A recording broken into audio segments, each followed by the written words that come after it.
Lenin Standing by the Sea. This is a painting by Solveig Inga, painted sometime in 2021. It is acrylic on canvas. And Inga primarily resides in the southwestern United States, Mexico. They've really bounced around quite a bit. They've spent some time in China, which is where their heart really lies. And Solveig Inga is probably, really as far as I'm concerned, one of the leading figures in the fetal stage of the Marxist Renaissance, the Communist Renaissance, at least insofar as from an art and culture perspective is concerned. This Marxist Communist Renaissance that the West is seeing only the very, very early stages of, as the veneers over capitalism's rotting teeth are disintegrating and falling off, and everyone is getting a closer look at the rot, the income inequality, the power of oligarchs and plutocrats, and the rise of what we would recognize classically as fascism, as these oligarchs and plutocrats do what they can to protect capital, capital penetration, and capital accumulation. And so as these things become more and more evident, and the crimes against humanity in order to preserve capital become more and more evident, more and more the romanticism for great revolutionaries and revolutionary movements blooms. And the first place it will bloom, particularly in our contemporary Western culture, will be in the arts. And of course, Vladimir Ilyich Ulyanov, aka Lenin, is held by leftists as an example of a gold star standard revolutionary. And I'm not here to delve too deep into the historicity of the figure, but as we know, Lenin worked for many years toward the goal of overthrowing Imperial Russia. And the head of that imperial state at the time was a real nasty piece of work, in spite of some of the modern revisionist rehabilitation attempts of this figure who was an autocrat, a murderer, and an anti-Semite. I'm talking about Tsar Nicholas Romanov II here. And this attempt at rehabilitation has primarily been done through the medium of film, among other pulpits. And I'm sure the Tsar was a nice guy when it came to his family, but as a human being and the Russian imperial regime, the record all speaks for itself. The Russian imperial dynasty was just a brutal regime. The anti-Jewish pogroms, and if you're unaware of what that word means, it means massacre. The massacre of innocents, large-scale massacre of people who can't help themselves. There was the Bloody Sunday massacre of St. Petersburg, which rarely gets mentioned. Just mass democide. And the numbers of dead as a result of Nicholas II's rule, they're hard to come by. There are varying estimates. It's hard to get factual numbers that everyone agrees on, but it's in the six figures. And the imperial regime was gloriously overthrown, and Lenin was the leader of that movement. So it's no surprise that Lenin is romanticized today, as he was in the decades just after the revolution, and the experimental state he helped give rise to was safely assured a future. And I suspect he will be romanticized for many generations to come. As for Solveig Inga is also known as, or I should say more well known as, the artsy Marxist on social media. That's typically how they're known. The much exasperated and world-weary worn artsy Marxist. Solveig, or Artsy, is also the founder of the Revolutionary Art Collective, project whose intent is to amplify and boost the work of other revolutionary-minded leftist artists. And a number of works I'll be covering in the future will be associated with that collective. So this work by Solveig Inga is a work that exemplifies that Marxist Renaissance I mentioned, and also one that reveals a lot about Inga's entire body of work. And this work is also an example of a motif, as it has been showing up in art for almost 100 years now. The iconic image of Lenin standing by the sea. We've seen this image before. There are a number of works of Lenin, this particular scene of Lenin in that ensemble there, standing by, or really overlooking the sea. And this is important.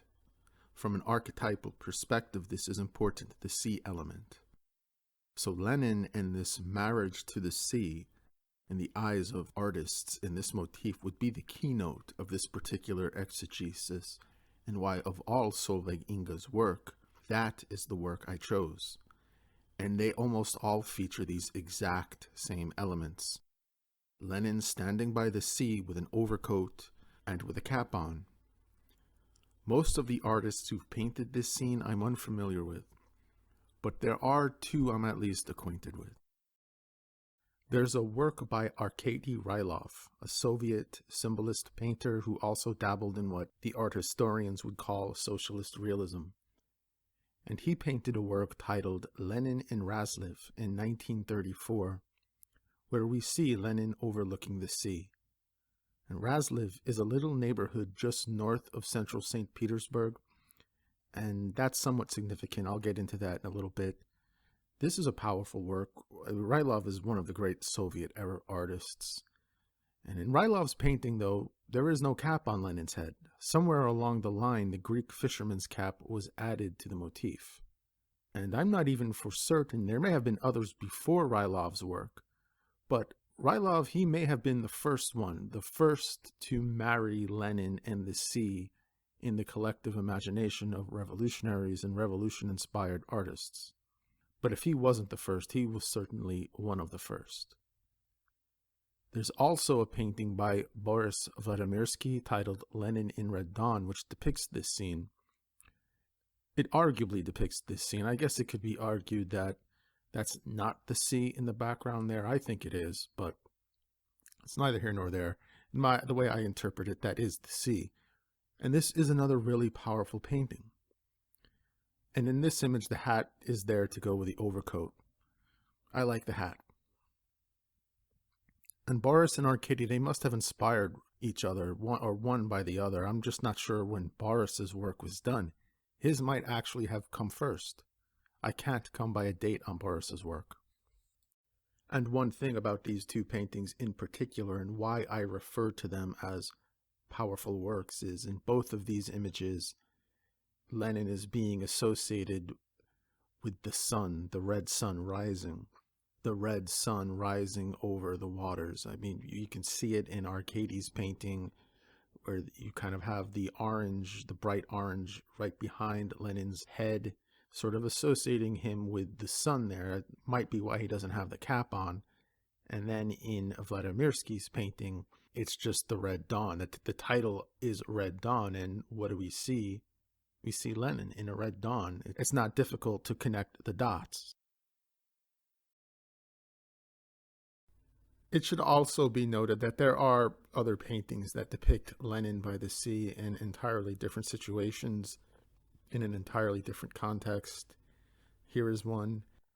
This would almost undoubtedly be a scene from the island of Capri. Capri is where Lenin's friend and writer Maxim Gorky had rented a villa, and where the Bolsheviks would establish a little school of sorts to train revolutionaries. Images of Lenin on Capri almost warrant an entirely separate exegesis. But so Solveig Inga, the artsy Marxist, their painting is the latest in this line, in this tradition, when they produced this work. And this was a commission. Someone wanted his or her own iconic image of Lenin standing by the sea, based on a previous image, but as depicted and seen through the eyes of the artsy Marxist Solveig Inga, and therefore asked Inga to paint it. And this work here seems to be the image that the person who commissioned the work was referring to. As for who that artist was, I don't know.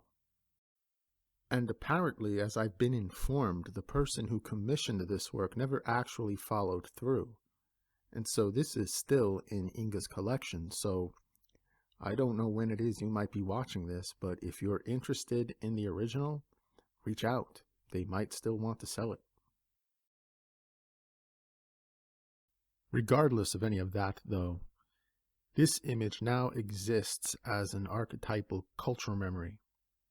And from a communist perspective, a revolutionary perspective, a primordial archetypal cultural memory, based on something that would go on and happen in the phenomenal world, in the world of history.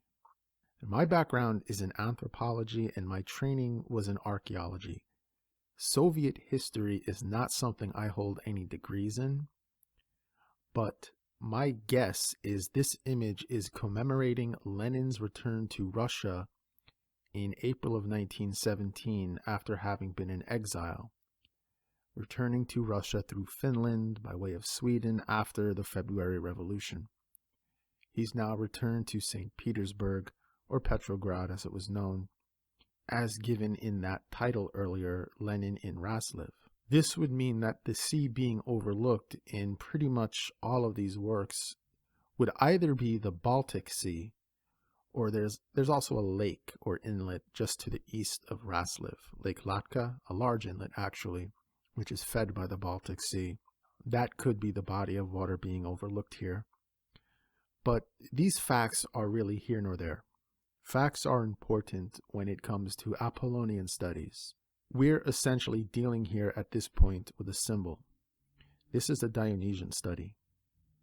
So which sea it is and when it is, where it is, ultimately, it is really irrelevant. It really doesn't matter. Who originally established this motif? It also really doesn't matter. But if there are any other works like this that predate Arcady or Boris, I would very much be interested. All that matters in the context here, though, is the motif and the message that it is carrying and has carried through the past centuries and the centuries to come. Lenin and the sea. From an archetypal point of view, this is important. This is not a meaningless marriage of history and symbol, and therefore it is something that should be paid attention to.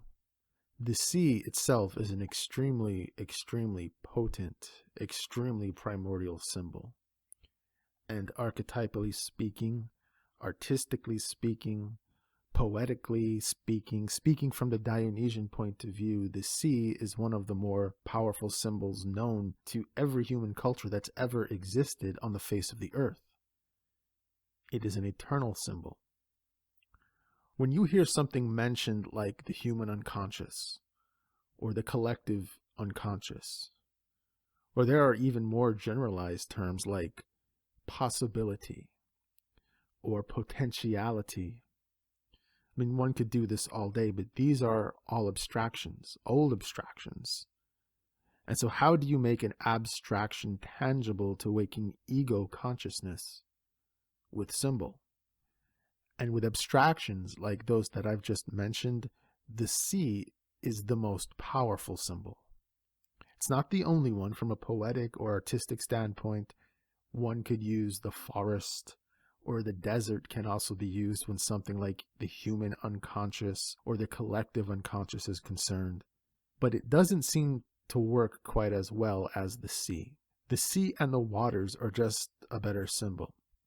And you can't use the symbol of the desert for potentiality. You could, I just don't think it works as well, unless you're Frank Herbert. And potentiality is what needs to be honed in on here. From an almost meta point of view, this is what the sea represents, both here in this work by Inga, but in all of the paintings depicting this scene of Lenin, and in all of the works that the sea has ever been used in. Botticelli's Venus is born out of the waters. Arthur's Sword of Destiny, or Excalibur in a lot of the post-Vulgate Arthurian material, it comes from the Lady of the Lake. Coleridge's Ancient Mariner's catharsis occurs out on the sea. Christ figures are baptized in the waters, in the sea. And there are darker associations that one can make with sea symbolism as well. If we're talking about the human unconscious, there's a lot of dark things in there. Where do Lovecraft's deep old ones reside, and their gods like Dagon or the great old one Cthulhu? The sea. Where does Godzilla awaken from? The sea. In Homer, where do the serpents who devour Laocoon and his sons on the shores of Troy emerge? The sea. Potent mythological tomes like the Bible use powerful sea monster symbols and motifs. The Leviathan. From a symbolic perspective, mirroring evolution, all emerges from the sea of potentiality. If you live near a large body of water, a large lake, a sea, a sound, or one of the literal oceans, you understand how schizophrenic the water and the sea can be. It can be beautiful, it can be scary. In the sea there exist wonders, and in the sea there exists horrors. As a native New Yorker, and for those who don't know, the city and the counties that make up New York are surrounded by waters. New York City and its suburbs are essentially a network of islands, some bigger than others. And so to me, the sea has always been something I've found reassuring. I enjoy the beach. I enjoy standing by the sea, not to swim in necessarily. There are a lot of organisms whose home the sea is, and so human mammalians and creatures of the sea don't always mix. And I'm not just referring to the sharks in this instance. I'm primarily talking about the jellyfish. A jellyfish sting is not one of the more pleasant experiences. Regardless, the sea itself is a beautiful reminder that there are always potentialities, because it also represents the imagination. And this is why in something like ceremonial magic, the magic that goes back to the Neoplatonists and the Hermeticists, in fact, water is often an important ingredient to some of those rituals. And these potentialities, they can pertain to you as an individual, or as in Solveig's painting and the paintings prior to theirs, to nations. And if there's one thing that revolutionary times have in them, no matter what form the revolution takes or what the revolution is pertaining to, because not all revolutions in this context are denoting bloody conflicts, but if there's one thing they all have in common, is that they are teeming with potentiality. And so here we have it, Lenin standing on the shores of the sea, the shore of potentiality, of what was to come in the birth of a new nation. Lenin, an embodiment of rational Apollonian energies if ever there was. But yet in history we can also choose to view Lenin almost abstractly as an alchemical ingredient in the alembic of history who would go on to lead a very irrational, almost ecstatic and Dionysian endeavor. The overthrowing of a sitting imperialist czarist government and deliver unto the world something it had never before known, a nation predicated on state socialism. It's like, you crazy assholes, you think you're going to do that? Divorcing ourselves from any sentiments an individual has of a revolutionary or their revolution, just as an impartial outside observer, just on paper, so to say, such a thing, it's crazy, the idea of trying to pull something like that off. Of course, in praxis, the communist revolution and its purpose was very much coming out of a place of common sense and reason. I don't think Lenin was an irrational ecstatic, even if his activities might denote otherwise. But going back to the living hell that we're all trapped in, that is otherwise known as human history, in this image we have a mythological moment depicted in the life and times of a real person. Though in fact this scene may have actually happened. There might be a literal picture of this scene, I'm just not aware of it. But even so, it's beyond that now. It's beyond the fact or unfact of it. In this image, myth and history are intertwined, and the life of Lenin was very much mythical in scope. Everything from the exile and the return and the bloody conflicts. It's only when we realize that it actually happened which makes the man's existence in history almost all the more significant. And it also lends a real gravity to this image. Lenin was not an ecstatic, but he was an idealist. And in this image by Solveig Inga, we see that. We see that pretty much in all of these images depicting this motif. Lenin was a man who dealt in practicality and ration and reason while holding on to idealist views. There is a hope here, but it's also a somber hope, as we would know. In spite of the fact that the Tsar, he had already abdicated by this point in time. This is presupposing that this is an artistic rendering of April 1917. In spite of that, a lot of blood was yet to be shed. The October Revolution was still ahead, and Lenin knew this. And this is why the overcoat and the cap, when it is used, which is most of the time, to me, are also key components to this image, to this motif. Lenin is standing by the sea, but this is not a seaside trip of leisure. He's not there to necessarily bask in the sun like he's on a vacation. And early springs in the northern climes can still be quite chilly. But though the February Revolution has occurred, though the Tsar has abdicated, in April the fight is not over. It's not close to over. The overcoat and the hat represent that, in spite of the scenic beauty. There's still business at hand. So a great engraved labor exists before Lenin at this moment, but with it came a veritable sea of potentiality. In this image, Inga is emphasizing the verdant green Russian spring more than other artists who've depicted this scene. I don't know what those little yellow blossoms are. I know in my neck of the globe they resemble honeysuckle almost. I don't know if that's a plant native to Eastern Europe, however, but it is a plant that I would associate with spring and change. Whenever I was going to school, at the bus stop, there was a honeysuckle bush, and come May, it was blooming, and it always indicated that the summer vacation and the summer days were coming. And the skies are not clear here, and the sea, it's not calm here, but the white clouds and the blue of the sky is still visible, and the gentle lapping waters, they do offer reassurance that something incredible is about to take place. And with a lot of the artsy Marxist paintings, you see this depicted in a lot of Solveig Inga's work. There is an air of optimism in it. This is a practical painting. It's a hopeful painting. It's an optimistic painting.